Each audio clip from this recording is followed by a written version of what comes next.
Selamat datang di The Incredible, where incredible people share their incredible journey. Sebuah kolaborasi antara Asus dan CNN Indonesia didukung oleh Microsoft. Ada gue Panji Pragiwaksono yang akan jadi host di acara ini dan kita akan bertemu dengan seorang incredible person, bentar lagi kelihatannya akan datang, yang akan berbagi pengalamannya di dunia bisnis, terutama bisnis fashion muslimah, busana muslimah. Siapa orangnya kita tunggu. Nah, itu dia. Coba kita samperin ya. Ajeng, selamat datang. Mari silakan masuk, mari. Ajeng, silakan duduk di sini. Apa kabar? Baik. Ajeng sendiri gimana? Alhamdulillah baik. Sehat? Sehat alhamdulillah. Hijabnya benar-benar luar biasa ya. Tapi di pandemi kayak gini gimana? Keganggu kah atau? Lumayan.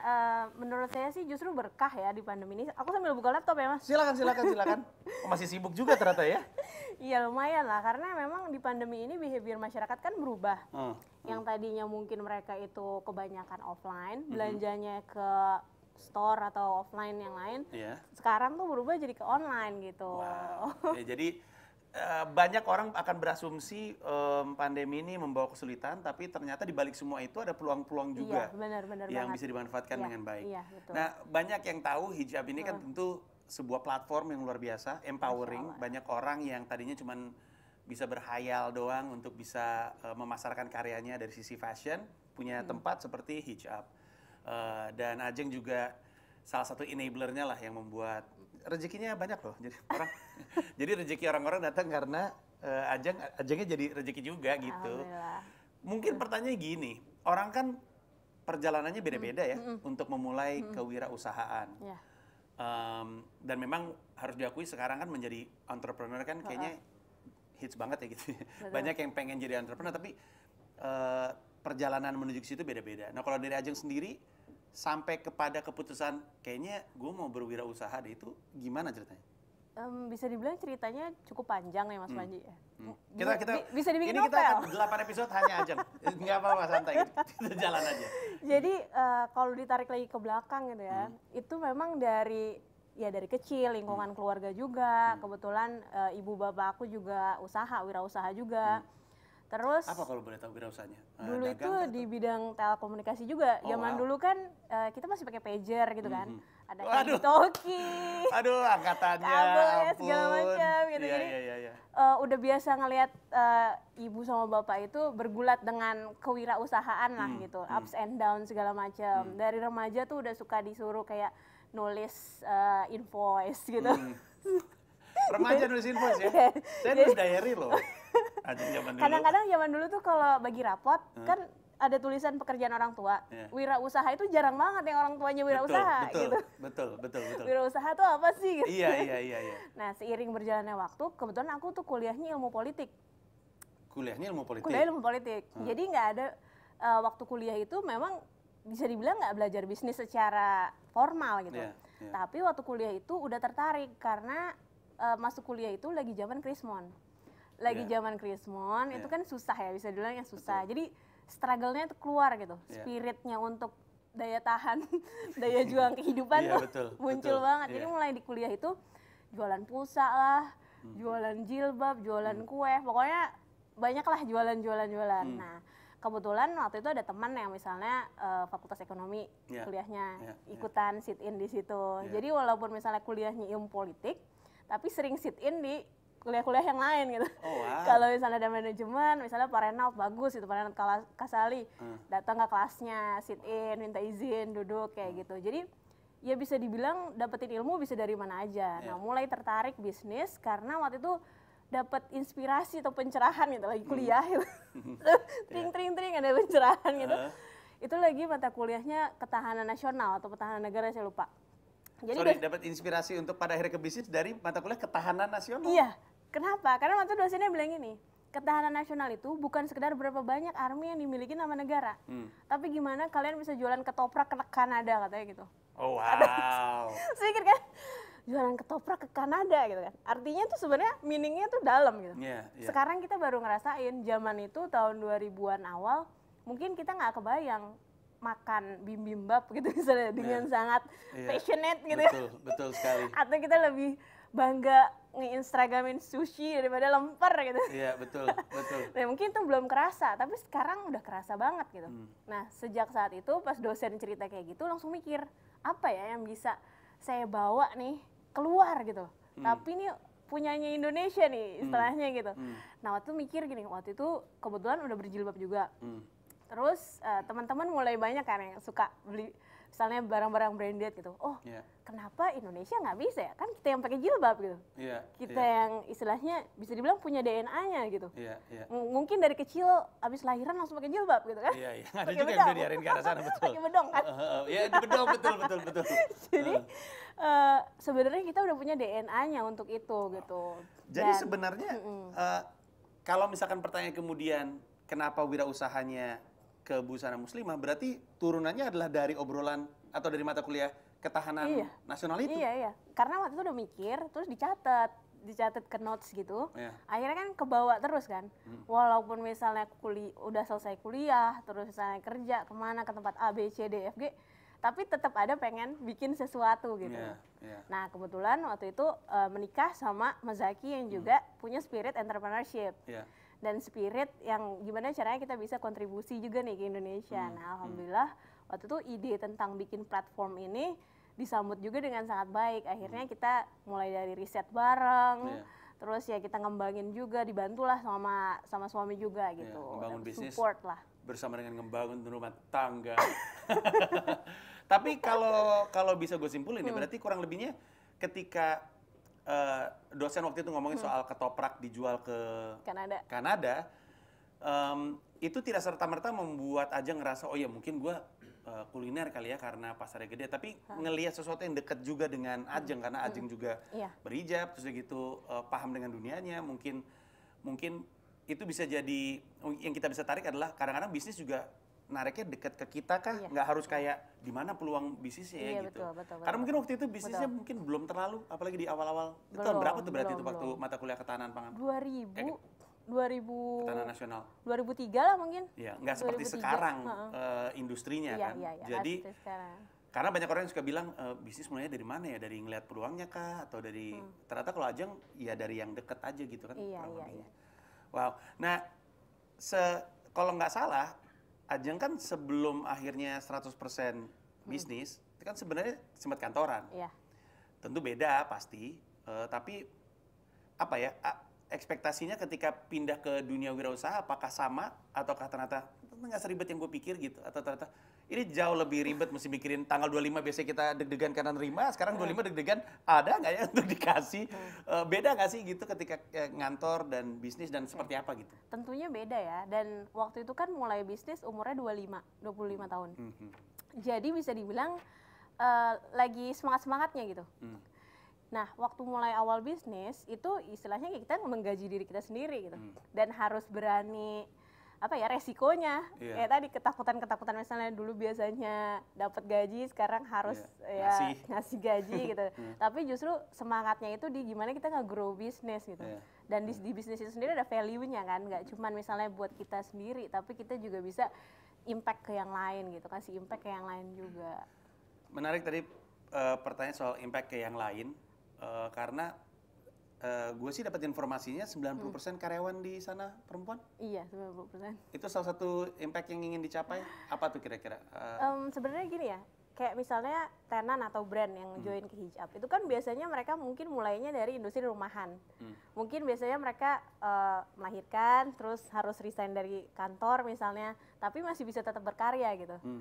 Jadi di situ ya salah satu unsur empowerment juga, di mana ya kita mungkin mereka sebelumnya cuma misalnya kerja buat dirinya sendiri kayak tadi ceritanya aku juga, tapi ketika bikin usaha sendiri mereka juga jadi bisa mempekerjakan beberapa orang atau mungkin dari tetangganya dulu.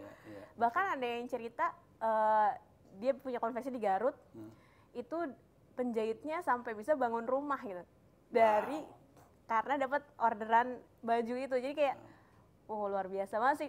Mungkin gini, impact dari segi kayak tadi misalnya kantoran, dapat gaji bagus gitu misalnya, tapi mungkin buat kita sama keluarga kita. Tapi ketika kita mempekerjakan orang itu bisa punya impact lebih luas. Ini nggak sih waktu mulai berbisnis, ada perangai yang baru kelihatan muncul pas bisnis nggak? Kayak waktu kantoran, perangai itu nggak muncul. Karena mungkin resikonya nggak di kita gitu. Resikonya di orang lain. Yeah. Pas mulai di bisnis, terus kita mulai ngerasa, gue baru ketemu nih sama karakter sedikit. Ternyata gue misalnya galak gitu misalnya. Atau sebaliknya, gue baru sadar kayaknya gue rada sabar untuk jalanin bisnis. Apa sih gaya kepemimpinan yang baru kerasa muncul ketika mulai jalanin bisnis? Jadi memang gini ya, bisnis itu kan ups and down, tantangannya banyak. Dan di situ pasti ada stress level yang harus dihadapin. Asli. Bukan cuma kerja aja gitu kan. Tapi kalau bisnis owner itu stress levelnya mungkin lebih tinggi. Yeah. Nah, bahkan ada yang misalnya ngasih quotes gitu, kalau belum bangun tengah malam, terus belum stres, itu belum berada dalam titik yang udah ini banget nih. Nah, pastinya ada kayak gitu. Apalagi ya waktu itu mulai usaha masih umur 25 gitu kan. Yeah. Jadi ketika pernah ada sewaktu-waktu yang benar-benar ya stres levelnya tinggi, pernah tuh berubah karakternya. Agak jadi nggak sedikit cukup banyak marah. Tapi habis itu sadar bahwa kita nggak bisa jadiin suatu hal eksternal itu merubah karakter kita gitu. Yeah. Jadi justru di situ tesnya gitu. Kalau misalnya dibalik lagi, justru tes yang diberikan sama Allah gitu, kita dikasih stress level ini, kita masih bisa nggak jadi tetap menjaga karakter yang baiknya itu gitu. Jadi justru di situ sih. Tapi itu saja sekarang udah nggak semarah-marah dulu. Iya, itu udah alhamdulillah udah lewat. Saya belum lewat. Karena tadi kan kita sempat ngomongin ya bahwa kadang-kadang ketika kita menjalankan bisnis, kita suka masih kebangun tengah malam mikirin itu gitu. Gue kayaknya baru beberapa minggu yang lalu sempat rame di sosmed gara-gara gue bilang jam 00.44 gue masih mikirin kerjaan gitu. Terus tapi lama-lama gue pikir-pikir sebenarnya nggak terlalu aneh jam 00.44 atau tengah malam mikirin kerjaan, karena kadang-kadang kita suka mikirin yang kita sayang juga di jam-jam yang nggak jelas kan. Artinya kita emang sayang sama apa yang kita lakukan gitu. Kalau kita sepeduli itu dengan bisnis itu, ya wajar-wajar aja. Kadang-kadang akhir pekan juga masih. Mungkin ini kali ya, ada fase-fasenya di setiap pebisnis kali ya. Dan memang goals-nya itu sih emang ya pastinya kita pengen well-being kita semuanya bagus dong gitu. Dan gimana caranya kita memanage emosi, memanage waktu dan lain-lain supaya menemukan titik keseimbangan. Itu dia yang dicari-cari sama semua titik keseimbangan. Tapi ketika menjalankan bisnis, apa yang terasa menjadi tantangan terbesarnya? Apakah itu tadi mengelola emosi, karena kalau kita nggak bisa menguasai diri kita sendiri agak susah untuk memimpin, ataukah aspek-aspek lain dari bisnis yang nggak kebayang? Karena banyak anak-anak muda yang mungkin saat ini lagi nonton, mereka mikir bisnis ide-ide kreatif, padahal kan execution segalanya. Di dalam execution ada tenaga kerja, HR dan segala macam. Apa tuh di bisnis yang merupakan tantangan yang buat gue ini sih yang terberat gitu? Jadi pastinya bisnis itu kan ada stage-stage-nya kan. Dari stage 1, stage 2 ke stage 3. Mungkin kalau yang stage 1 tuh baru mulai. Stage 2 tuh udah mulai product market fit, udah mulai ketemu gitu. Mulai scale up. Yang ketiga itu yang udah scale up, yang mungkin contoh-contohnya perusahaan-perusahaan untuk yang e-commerce yang unicorn lah gitu, yang udah level 3. Nah, memang yang paling berat itu di 1 ke 2. Karena 1 ke 2? Iya, karena nemuin produk market fit-nya itu gitu. Kadang kita punya idealisme gitu. Misalnya seorang desainer punya idealisme pengen bikin baju kayak gini, tapi nggak fit sama marketnya. Gimana marketnya mau beli gitu kan. Nah, struggle-nya untuk menuju produk market fit itu bisa dibilang itu yang paling mungkin bagi teman-teman yang baru mulai bisnis juga pasti akan ngerasain.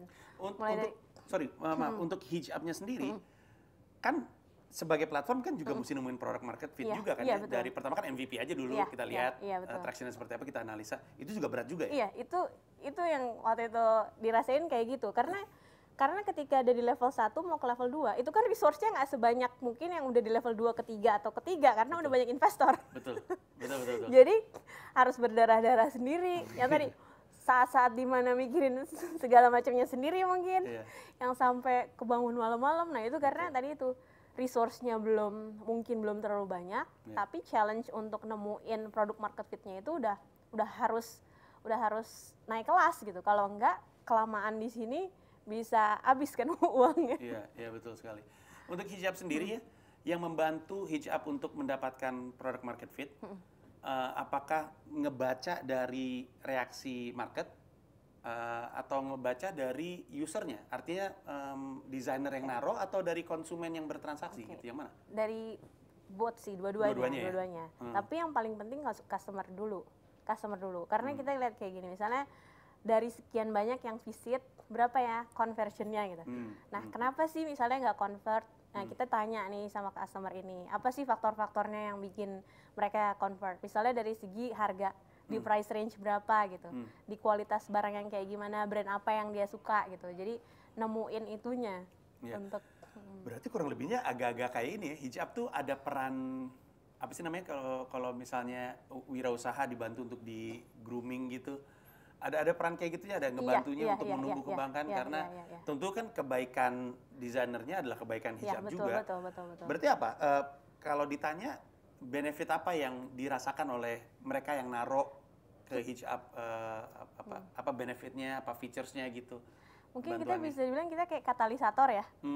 Jadi misalnya nih ada brand baru mulai. Misalnya baru 3 bulan, 4 bulan gitu. Tapi kita tahu nih bagus nih, potensial banget. Terus kita bantu buat grooming dari mulai positioningnya bagusnya kayak gini gitu. Terus misalnya kita bantu misalnya buat video. Kita banyak profiling gitu di YouTube channel kita. Jadi dia mulai kedengeran juga nih ke market gitu. Bisa juga sebaliknya sih. Misalnya dia udah punya brand yang cukup bagus, masuk ke Hijab. Jadi tambah istilahnya kolomnya tambah gede gitu.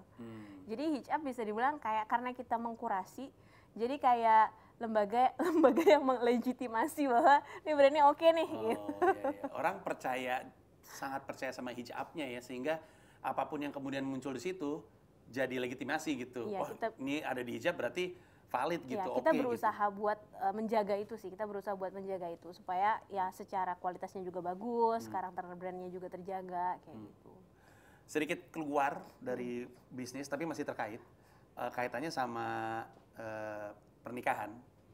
Kan kalau satu pernikahan ada 2 entrepreneur dengan bisnis yang beda, asumsinya ya orang suka saling ngasih masukan, saling gitu. Apakah sendiri-sendiri nggak ada bisnis lu, gue nggak mau ganggu gitu, atau sebenarnya dibuka, ini gimana ya, bisa ngebantu nggak, dan gimana caranya pembicaraan itu selesai kalau lagi diskusi soal kerja, udah selesai gitu, kan soalnya tidurnya bareng juga kan, jangan sampai pas udah tidur, aku masih kepikiran ya omongan kamu tadi, jadi nggak tidur gitu, itu gimana tuh, apakah ada diskusi atau sendiri-sendiri atau?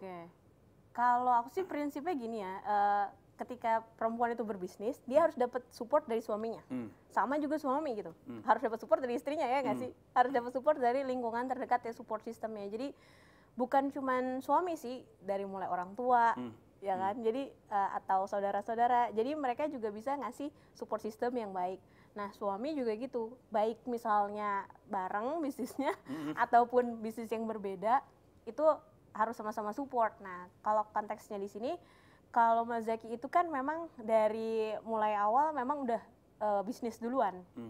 Jadi waktu aku masih kerja, Mas Zaki udah mulai duluan. Jadi bisa dibilang bisa jadi mentor gitu. Karena udah jalan duluan nih. Jadi Hijab masih di stage 1, mungkin Bukalapak udah di stage 2, bahkan udah di stage 3. Jadi udah kayak gimana ya baiknya gitu. Karena kita masih di stage 1 nih. Walaupun misalnya bisnis modelnya beda gitu, tapi ada masukan-masukan yang pasti sangat berharga gitu buat Hijab selalu bisa naik ke stage selanjutnya. Ada aturan tidak tertulis nggak di rumah kalau misalkan kita mau ngomongin kerjaan, pastiin cuma sampai jam segini, atau nggak ngomongin kerjaan di depan anak-anak, nggak dilakukan di meja makan, atau justru nggak dilakuin di kamar tidur gitu, atau random aja? Random aja sih. Dan ketika pandemi ini kan semuanya kan dibawa ke rumah ya. Iya. Jadi makin nggak bisa menghindar kemanapun, pasti lagi pada kerja gitu. Tapi ada ruangan-ruangannya. Maksudnya ada ruangan yang emang ini ruangan buat kerja gitu. Jadi mungkin setelah dari ruangan kerja itu mungkin beda apa ya? Beda vibration kali ya kalau. Beda vibe-nya ya. Kalau di ruangan kerja kan serius gitu kan. Mungkin ngomongin yang masalah kerjaan bisa di ruang kerja gitu. Kalau di kamar? Kalau di kamar ya kalau misalnya emang penting banget, kadang-kadang mungkin ngomongin juga. Tapi ya kita bisa tahu batasan masing-masing lah gitu. Kayak nggak usah terlalu ditulis banget lah. Gitu. menarik ya, selalu menarik ngelihat ada dua entrepreneur di satu rumah, pasti beneficial gitu. Kayak tadi itu inkubator istilah yang gue cari. Iya, inkubator. Ya kan ada ini, ada mentorship. Habis itu Hijabnya sendiri juga semacam inkubator kepada desainer-desainer ini. Jadi kitanya atau Ajengnya tetap dapat ilmu, orang yang bermitra dengan Ajeng juga dapat ilmu, jadi jalan terus. Tapi Ajengnya sendiri nyari ilmu-ilmu baru? Iyalah pastinya. Dari mana? Kalau misalnya waktunya habis gitu untuk bisnis, atau emang selalu ngeluangin waktu? Bisa dibilang gini, kita kadang-kadang kan punya pertanyaan. Nah, ketika punya pertanyaan ya kita langsung aja cari jawabannya gitu. Bisa dari mana aja sih resource-nya. Sekarang juga kan apalagi udah semuanya online kan. Kita bisa lihat di internet banyak banget lah. Source ilmu pengetahuan gitu, buku juga. Jadi ya apalagi ada suami juga buat teman diskusi juga. Emang makin kesini ya, terutama karena pandemi, dampaknya adalah kelahiran entrepreneurship yang cukup tinggi. Dibantu dengan ketersediaan teknologinya juga sekarang udah jauh. Kayak misalkan punya laptop gitu, atau akses internet ataupun sosmed, itu kan semua mempermudah. Sekarang gampang banget orang bikin website. Gampang banget. Jadi secara fasilitas ini adalah tahun atau masa-masa yang terbaik untuk jadi entrepreneur. Paling yang mesti diisi adalah keilmuannya gitu, karena ada fasilitas. Betul. Nah, kaitannya dengan pandemi adalah apa yang mengubah Hijab karena pandemi? Kita tadi sempat basa-basi sedikit ngobrol-ngobrol soal tadinya dikurasi dan dipilih, kemudian sekarang terbuka. Bisa cerita itu lagi? Iya, jadi kalau dulu tuh kita kurasinya bisa dibilang ketat lah gitu. Kita barangnya harus sampelnya taruh di kantor dulu, diperiksa dulu, pemotretan juga di kantor gitu, pakai timnya Hijab gitu. Nah sekarang kita udah mulai open gitu. Jadi tenan-tenan yang baru bergabung ini, brand-brand yang baru bergabung ini, mereka bisa melakukan photoshoot sendiri. Mereka bisa upload sendiri dari rumah mereka gitu. Jadi yang tadinya dilakukan sama Hijab itu bisa dilakukan sama mereka. Dan mereka bisa ngirim langsung dari mereka sendiri gitu. Ini karena mengakomodir mereka yang benar-benar butuh untuk berwirausaha gitu kali ya, karena pandemi gitu. Iya, itu juga, dan memang dengan kondisi pandemi ini kita kan sekarang ngurangin kontak kan. Iya benar. Kalau semakin banyak foto yang harus dilakukan di kantor kan itu juga nggak bagus. Jadi kita justru dengan seperti ini kita alhamdulillah grow-nya juga jadi makin bagus gitu. Kalau busana muslimah ya, itu hitungannya fast fashion? Ada beberapa yang fast fashion, ada yang beberapa justru yang dia sustainable fashion. Tergantung milihnya, tergantung brand itu milihnya bahan yang mana, tergantung pilihan para brand itu sendiri sih. Gue kan rada kurang paham ya. Itu gue nanya fast fashion juga karena tulisannya di sini. Bedanya fast fashion sama sustainable fashion itu apa sebenarnya? Jadi, mungkin yang nonton juga nggak tahu. Gue membantu lu gitu biar rasa penasaran lu terakomodir sama gue. Jadi mungkin kalau fast fashion itu yang mana mereka punya koleksi itu cepat gitu keluarnya. Ada yang setiap bulan ngeluarin koleksi baru. Ada yang bahkan setiap minggu ngeluarin koleksi baru. Nah itu kan punya impact, misalnya karena sirkulasinya cepet, mungkin orang jadi kayak, oke, gue beli yang baru, yang lama dibuang gitu kan, sehingga sampahnya semakin banyak. Nah yang sustainable fashion tuh dia consider itu, gimana caranya dia menghasilkan produk fashion tapi nggak nyampah gitu. Tapi consider lingkungan gitu. Tapi bisa juga dilakukan dengan memilih bahan yang ramah lingkungan misalnya, kayak gitu. Nah, gimana caranya desainer-desainer yang naruh karyanya, bisnisnya di Hijab bisa terus ngejar tuh, kalau misalkan kita mau itu sustainable ataupun fast fashion, itu kan ada semacam tren yang mesti disusul gitu, dikejar gitu. Gimana tuh cara mereka biasanya? Atau dari Hijabnya sendiri ngasih masukannya seperti apa? Kalau di Hijab sendiri sih kita mulai pelan-pelan ya menginfluence, kayak misalnya Hijab sendiri bikin basic collection. Jadi basic collection itu yang kayak melengkapin koleksinya designers gitu. Kayak misalnya inner hijab, terus misalnya kaos buat inner baju, legging, itu yang pakai bahannya yang lebih ramah lingkungan. Yang degradable, jadi kayak 2 minggu masuk ke tanah itu dia bisa langsung terserap. Ya karena itu pakainya ini bubuk kayu. Jadi kita kerjasama sama satu perusahaan dari Austria yang emang dia spesialisasinya dibikin bahan itu gitu. Nah, kita pelan-pelan influence-nya karena kita nggak bisa istilahnya kayak merubah dengan membalikan telapak tangan, agak susah gitu, karena ini kan industri yang udah terbentuk gitu, bahan sendiri atau benang sendiri kita udah punya industri yang besar di situ kan, jadi untuk ngerubah dari hulu ke hilir perlu waktu gitu. Tapi kalau menurut aku mulai dari kita beli produk yang dibikin sama designers Indonesia, itu udah bisa dibilang mengefisiensi rantai karbon yang keluar dibanding kita misalnya mesti beli produk yang harus di shipping pakai kapal gitu. Itu kapalnya nyangkut. Oh, kayak yang di situ tuh, terusan Suez. Iya betul. Jadi kan banyak karbon yang keluar. Jadi dengan kita misalnya mengefisiensikan rantai industri itu di Indonesia, itu bagus banget sih kalau menurut aku ya. Tapi bahwa tadi Ajeng cerita bermitranya sama sebuah perusahaan di Austria, berarti mungkin itu jadi pemancing semangat juga untuk entrepreneur Indonesia bahwa peluang juga nih untuk kita mengembangkan bisnis ke arah sana gitu. Iya. Karena tadi yang seperti ceritain, ya kita nggak bisa cepat, tapi kan bisa dimulai dari sekarang gitu. Iya, betul. Ada semacam milestone yang ingin dicapai nggak sih sama hijab ke depannya gitu, yang tentu kan sepanjang perjalanannya, berarti total udah berapa lama ya? 10. Wow, 1 dekade. 10 tahun. Pasti ada 1 dekade nengok ke belakang, pasti ada, gila gue inget banget dulu kantor pertama kayak apa gitu kan.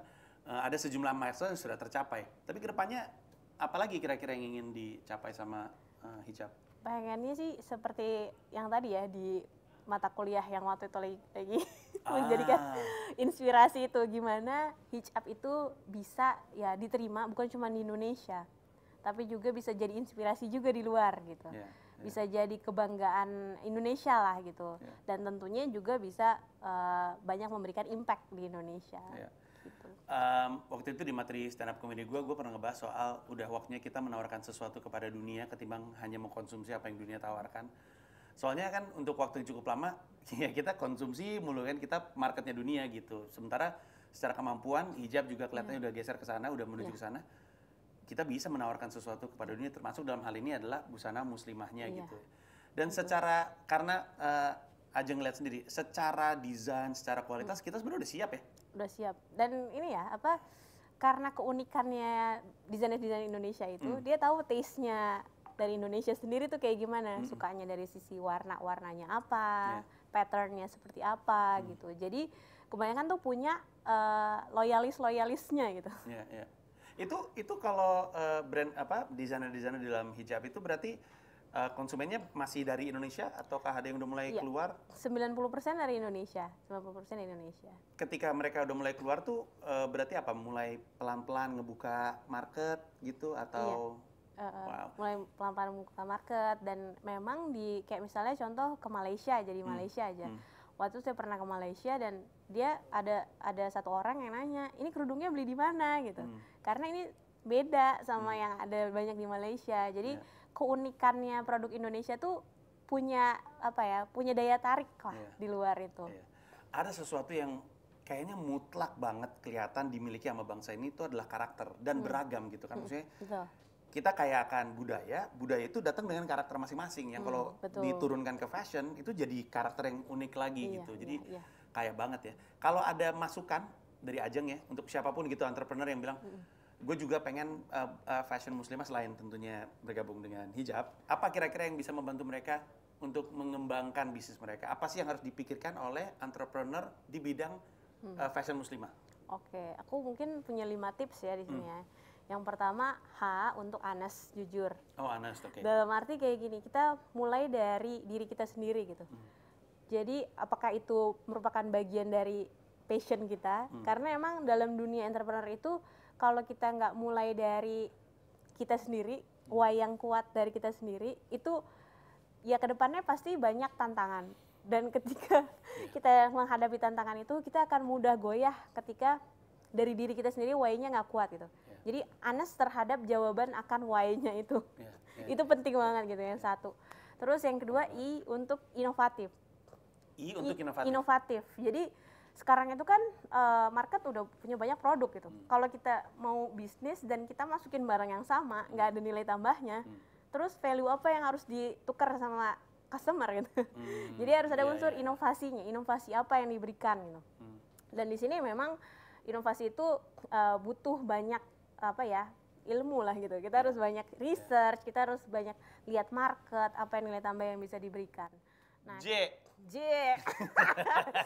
Just do it, lakuin aja. Oh gitu. Lakuin aja, just do it, lakuin aja. Kenapa? Orang banyak ngeremnya, gue perhatiin gitu ya, kalau mau bisnis tuh kayak nahan-nahan gitu, ragu-ragu gitu ya. Waktu masih kuliah gitu juga, dan kenapa ini jadi tips yang ketiga, karena gini, waktu masih kuliah, kan suka banget ikutan seminar. Betul. Seminar entrepreneurship ikutin. Waktu itu pembicaranya Om Bob Sadino. Oh wow. Terus ada yang nanyanya susah banget, jelimet banget gitu. Tapi ini, terus dipanggil ke depan, ke panggung, terus didorong. Udah lakuin aja. Kadang-kadang kita mungkin ilmu kita terlalu banyak gitu mungkin. Atau mungkin ada ketakutan yang harus di manage, tapi kita nggak bakalan bisa melewati itu tanpa kita melakukannya gitu. Sama kayak kita misalnya belajar berenang atau belajar naik sepeda. Jadi kegagalan itu perlu gitu, kalau bisa dibilang penting. Karena di Indonesia itu mungkin budaya kegagalan itu nggak di-embrace, mungkin beda sama mungkin di Silicon Valley gitu misalnya, atau di Amerika gitu. Jadi kita kadang-kadang perlu buat mencoba kegagalan. Ketika kita gagal, kita jadinya belajar. Paling nggak kita belajar, oh kayak gini. Apalagi Indonesia sekarang kan banyak generasi muda ya, millennials. Ya emang kita harus cobain dulu gitu.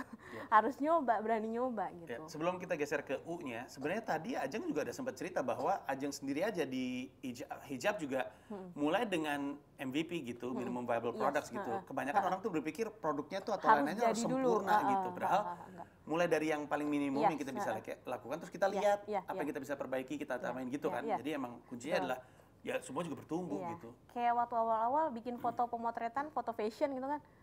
Ya gimana, coba aja gitu. Tapi kita lihat-lihat, oke ini yang kurang ini, oh, kalau modelnya kayak gini ya kita jadi bisa testing gitu, kita bisa A/B testing gitu istilahnya. Terus yang keempat untuk unik. Nah, ini juga penting karena kita harus nemuin apa sih DNA kita yang ngebedain sama yang lain. Karena dalam bising banget kompetitor gitu ya. Iya, karena sekarang mungkin market udah dibanjiri dengan banyak produk. Betul. Apa sih uniqueness-nya? Apa sih karakter yang membedakan sama yang lain gitu. Kayak misalnya hijab e-commerce khusus buat busana muslim gitu. Mungkin ada banyak e-commerce yang lain, tapi yang membedakan hijab sama yang lain adalah di sini curated untuk baju muslim gitu, hijab. Nah, terus yang kelima, kuncinya tuh curatednya itu tadi ya. Iya. Yang kelima, ini walaupun terakhir tapi ultimate nih. P untuk pray.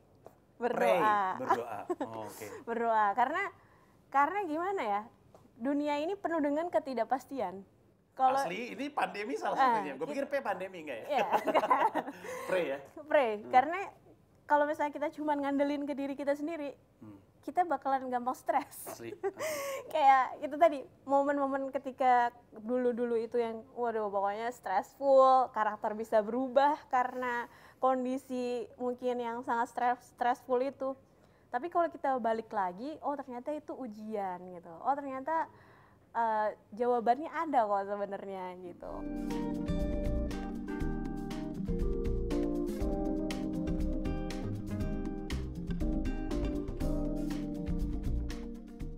Nah, itu tadi 5 poin yang luar biasa, terutama P-nya yang terakhir tuh ya, nggak ketebak. P-nya ternyata pray. Saya pikir pandemi, tidak mungkin Panji.